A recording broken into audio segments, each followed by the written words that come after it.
Salut tout le monde, c'est Roch Cholette. Merci d'être là. Puis moi, aujourd'hui, je veux vous parler de l'annonce importante qu'on a eue dans un nouvel hôpital. Pour moi, là, grosse annonce, petit magasin. Je vous explique pourquoi.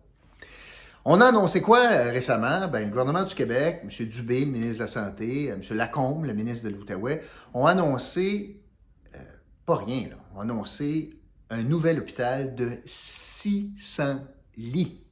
600 lits, dont 240 nouveaux lits, parce que, vous savez, on va transformer des lits actuels. Fait qu'au final, c'est 600 lits, un nouveau bâtiment là, de 600 lits, 240 nouveaux lits. Je vais y revenir, mais tout d'abord, commençons par le commencement. Ça vient de où tout ça? Eh bien, ça vient d'une promesse électorale. Rappelez-vous, en campagne électorale il y a 2 ans, la CAQ arrive de nulle part, puis promet un nouvel hôpital de 170 lits. Rappelez-vous de ça. La CAQ gagne en Outaouais 3 comtés sur 5. Hey, c'est rare, ça. L'Outaouais qui passe, vote pas pour les libéraux, là. 3 comtés sur 5. Donc, les gens ont cru ça. Les gens ont eu espoir dans la promesse d'un nouvel hôpital de 170 lits. Rappelons-nous que ce qui a été annoncé, c'est un nouvel hôpital. Puis dans ma tête à moi, là, puis dans la tête de bien du monde, un nouvel hôpital, c'est quoi? C'est un bâtiment là, où est-ce que tu as l'urgence, tu as des salles d'opération, des salles de diagnostic, des machines, des rayons X, puis des lits ces étages pour hospitaliser le monde. Dans ma tête à moi, c'est ça. OK. Annonce de 170 lits. Au cours des jours, des semaines, des mois, puis des années après l'annonce, le ministre Lacombe a commencé à reculer en disant ça a commencé par, je vais demander l'étude fonctionnelle, technique, etc., le plan d'organisation à l'hôpital, au 6, ça a été déposé, ça n'a pas fait l'affaire du gouvernement. Le gouvernement a dit, faites vos devoirs. OK? On nous avait promis en passant 170 lits, puis 5 ans. Le chiffre 5, c'est important. 5 ans, on avait les pépines, là, puis c'était bientôt le temps de rentrer dans l'hôpital. On est 2 ans plus tard. Aujourd'hui, puis on n'a pas le début du commencement de rien de ça, là. L'annonce également, c'était un 3e hôpital. Ça, c'est bien important. 3e hôpital. Donc, on gardait Hull, on gardait Gatineau, puis on avait un nouvel hôpital de 170 lits. Tout le monde se posait des questions quand ça a été fait en disant « Ouais, mais on a déjà des gros problèmes de main-d'œuvre, de pénurie de personnel, les infirmières sont épuisées, il manque de médecins. Comment on va faire pour un nouvel hôpital de 170 lits? » On nous dit « Ah, faites-vous-en pas, voyons donc, ça va être correct, ça va être correct. » Depuis 2 ans, le ministre a commencé à reculer en disant, je disais là, ouais, mais on a promis dans le fond peut-être 170 lits de plus, peut-être pas un hôpital, peut-être un bloc avec d'autres chambres, juste des chambres, tu sais, qu'on pourrait mettre à côté d'un hôpital, peut-être qu'on pourrait mettre ça à Gatineau. On verra. On n'a pas attaché le modèle final, mais ça s'en vient, ça s'en vient. Puis là, on nous a annoncé la grosse patente, la grosse Bertha. Écoute, on nous annonçait peut-être un fer neuf, puis là, on nous sort le driver, là, honnêtement, en termes de golf. Un nouvel hôpital de 600 lits, c'est pas pantoute ce qui avait été promis. Deuxièmement, c'est 240 lits neufs, nouveaux, plutôt que 170 lits nouveaux. L'ajout de 170, la promesse, là, la livraison, ça va être 240 lits. Qu'est-ce que ça me dit? Premièrement, est-ce que l'Outaouais a besoin de ça? Peut-être. Ça va faire du bien, je pense. Il y a pas mal de problèmes ou de questions en lien à ça, j'y arrive. Mais à prime abord, probablement une bonne nouvelle. Sauf que, qu'est-ce que ça me dit du sérieux de la promesse électorale de la CAQ? Ça me dit que c'est une promesse qui a été faite sur une napkin. Ça a été fait en disant, qu'est-ce qu'on peut annoncer pour l'Outaouais pour, dans le fond, accrocher le poisson bien comme il faut. Ils sont tannés des libéraux, il faudrait leur donner une raison pour voter pour la CAQ.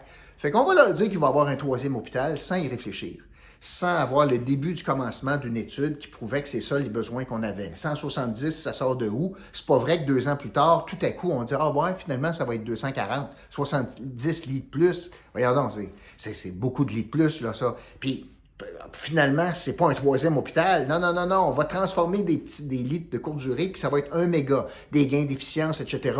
Mais on n'a pas pensé à ça pendant la campagne électorale, pour l'annonce de la campagne électorale. On avait consulté personne, on avait parlé au CISO, pas pantoute. Alors, c'était dans le fond du n'importe quoi. Puis ça m'énerve ou ça m'inquiète, parce que ça amène du cynisme dans la population. Quand on écoute une promesse aussi importante, l'enjeu principal en Outaouais, ça a toujours été la santé, tout le temps. Puis la promesse la plus importante, c'est pas rien, un troisième hôpital, tout le monde a levé. Voyons donc, c'est ça qu'on a besoin, on n'a pas de personnel, peut-être qu'on a besoin d'un méga, peut-être qu'on a besoin de rénover ce qu'on a présentement. Ils ne voulaient rien entendre. Non, non, non, il y avait la science incarnée, la vérité incarnée, puis c'était ça que ça prend. Fait que c'est honnêtement une promesse napkin qui a été faite sur le coin de la table en catastrophe pour gagner le cœur des électeurs. Puis aujourd'hui, comment ça s'est passé probablement, c'est ceci. Là, il était pogné à livrer la promesse. Puis là, il réalise bien que ça n'a pas de bon sens. Puis là, ils sont pognés dans un échéancier irresponsable. Il y avait dit 5 ans, on est 2 ans plus tard, on ne sait même pas ce qu'on va faire. Alors, tu es autour de la table du Conseil des ministres, puis c'est pas du monde niaiseux, là. Il dit, ouais, mais là, on veut pas perdre la face en Outaouais, puis comment est-ce qu'on peut revirer notre affaire? Ah! Si on annonce plus gros, alors ils seront pas déçus. On annonce mieux. Hey, tu veux t'acheter une Civic, puis tu as 2 mois d'attente. Le concessionnaire te dit, écoute, finalement, je t'ai vendu une Civic 2 mois, ça sera pas ça. Je vais te donner un CRV à la place. Ouais, mais ça va prendre 4 mois. Tu es content? Ben oui, c'est correct, mais parce qu'il n'a pas été capable de te livrer 2 mois. Mais là, la promesse, c'est ça. Fait que là, on nous annonce quoi? On nous annonce qu'on ne sait pas grand-chose. En fait, on ne sait pas rien. On ne sait pas quels lits vont être transformés, quel hôpital va être transformé complètement pour fermer, dans le fond, des soins de courte durée pour devenir probablement soins de longue durée. Je vais y revenir. On ne sait pas combien ça va coûter. On ne sait pas est-ce qu'il y a toutes les spécialités qui s'en vont là ou non. Il y en a-tu qui restent ailleurs? On ne sait pas ça va être où. Puis on sait que ça ne sera pas avant 10 ans.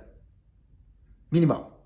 Puis pourquoi on vous dit ça? Ben, le gouvernement, c'est pas fou, là. C'est garder pas mal de marge de manœuvre. Parce que ce qu'on a annoncé, M. Dubé a annoncé, dans le fond, ce qu'on appelle dans le jargon un dossier d'opportunité. On lance le dossier d'opportunité. C'est quoi cette affaire-là? Ça vient des règles du Conseil du Trésor. Le Conseil du Trésor, une organisation importante dans un gouvernement, là, ça gère les finances, dans le fond. C'est pas le ministère des Finances qui contrôle les dépenses, c'est le Conseil du Trésor. Puis c'est horizontal. Fait que là, eux autres disent, quand il y a des gros projets d'infrastructure, parce que ça va être gros, ça va être plus qu'1 milliard, cette affaire-là, ben, il y a des règles, puis il y a des critères, puis il y a des séquences, puis il y a des cases qu'il faut que tu remplisses, puis il faut que tu fasses 1 avant 2, avant 3, etc. Dossier d'opportunité, là, c'est comme 3e étape. C'est la 3e étape. Sur combien? Sur 9. Il y a 9 étapes dans un dossier comme ça, un dossier aussi important de dépenses publiques. Il y a 9 étapes. Imaginez, on est à l'étape 3. Et l'étape 3 fait en sorte que là, on commence à réfléchir à qu'est-ce qu'on va avoir, quel endroit, puis à peu près les coûts, puis etc. On n'est pas encore au budget, là. On n'est même pas en train de budgéter ça, puis etc. Fait qu'il reste beaucoup, beaucoup, beaucoup d'ouvrages à faire pour l'administration ici, pour le CIS, à savoir on fait quoi avec cette promesse-là, qui est probablement une bonne idée. Par contre, l'enjeu premier dans notre réseau de la santé présentement, c'est les effectifs, le manque d'effectifs. Moi, j'ai encore jamais vu une situation où est-ce qu'on a dit, je suis pas capable, si je suis allé, vous avez un examen aujourd'hui, là, puis je suis pas capable de vous accueillir, j'ai plus de salle à l'hôpital. J'ai jamais entendu ça, là. Les salles, ils sont là. Le problème, c'est qu'il n'y a pas de monde pour travailler. Il manque des infirmières. Puis on a une pénurie. Puis on a l'exode vers Ottawa. Puis c'est la même chose d'un médecin, d'un préposé, etc. En ajoutant 240 nouveaux lits, je comprends que c'est dans 10 ans, mais il faut avoir un plan pour ne pas en perdre, puis être capable d'augmenter. Puis ce qui est vrai en Ottawa, c'est vrai ailleurs également. Alors, c'est pas plus rose ailleurs là, en matière d'infirmières. Alors là, l'objectif, c'est d'avoir... On a réglé ça au gouvernement. On a dit, on va avoir un nouveau bâtiment, là, 1 milliard et plus, là, puis ça va être 600 lits. Mais l'enjeu, ça va demeurer, bien sûr, les ressources humaines. L'autre aspect qui me chicote un peu, c'est que le ministre Lacombe dit, on fermera aucun hôpital actuel. On ne ferme pas Hull, Gatineau, on n'en ferme pas, même pas Wakefield. Je me souviens, là, il n'y a aucun. Ça inclut Wakefield. Fait que tu ne fermes pas Wakefield? OK, on verra. Mais on va transformer 300 lits. En passant, des lits de courte durée, il y en a 200 à Hull puis 200 à Gatineau. Ça veut dire qu'on pourrait transformer tout un hôpital au complet. 1,5 en fait. Fait que mettons qu'on dit on transforme Hull. Tous les lits de Hull, on transforme ça. En quoi? En CHSLD. En soins de longue durée, probablement. Mais ça va à contre-courant de la philosophie du gouvernement qui veut arrêter de bâtir des affaires comme ça, puis de bâtir des maisons des aînés, plus petite échelle, plus conviviale, plus le fun à vivre là, pas institutionnel. Margaret Blais a fait campagne là-dessus. Des maquettes, des vidéos, rappelez-vous. Fait là, j'essaie de suivre, là. On va faire quoi? On ne ferme pas l'hôpital de Hull, on va transformer 200 lits, là, 100 lits à Gatineau, mettons. Puis on va les transformer en quoi? Ça, c'est la promesse. Mais si je me fie combien c'était réfléchi, la première promesse en campagne électorale, pensez-vous que j'ai confiance dans ce qu'il nous dit présentement? Pas pantoute. Alors, quand je vous dis grosse annonce, petit magasin, on a annoncé quelque chose pour essentiellement gagner du temps. On a annoncé quelque chose pour que les élus soient capables de dire « Hey, veux-tu arrêter? Ah, maudit, t'es négatif. » On annonce plus que ce qu'on avait promis. C'est vrai. Ça me montre que c'était irréfléchi comme promesse. Mais ça me montre surtout que tu viens de t'acheter du temps pour être capable de dire « Écoute, moi, la promesse, là, j'avais dit 5 ans, mais là, c'est plus gros. Fait qu'arrêtez de m'achaler avec ça. Dans 2 ans, en campagne électorale, il va dire « Moi, j'ai livré, mais ça s'en vient, l'hôpital. Ça s'en vient. Ouais. Il va rester pas mal d'années, hein. Oui, il va en rester pas mal. Il va rester 8 ans à attendre. Il va y avoir une deuxième élection là-dessus aussi. Alors, essentiellement, est-ce que probablement il y a des gains d'efficience? Ça va faire du bien de moderniser nos équipements. Ça va être bon pour le moral des employés. Tout ça, c'est vrai. Mais la contrepartie, je suis très inquiet de voir comment le gouvernement est capable de faire des promesses irréfléchies sans penser à ses affaires. Ça veut dire que la promesse de ne pas fermer d'hôpitaux présentement, est-ce que j'y crois? Pas vraiment. Les CHSLD, nouvelle mouture, est-ce qu'on va voir ça en Outaouais ou est-ce qu'on va prendre des vieux édifices pour les transformer en CHSLD?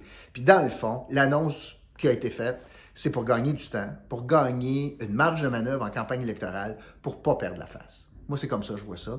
Même sur le fond, même si sur le fond, probablement c'est une bonne décision, elle vient tard, anti-pépère, 2 ans dans le mandat, alors qu'on s'attendait à quelque chose qui bouge rapidement. Puis là, on nous annonce, je vais lancer l'étape 3 sur 9 pour bâtir un méga hôpital de plus de 1 milliard de dollars en Outaouais.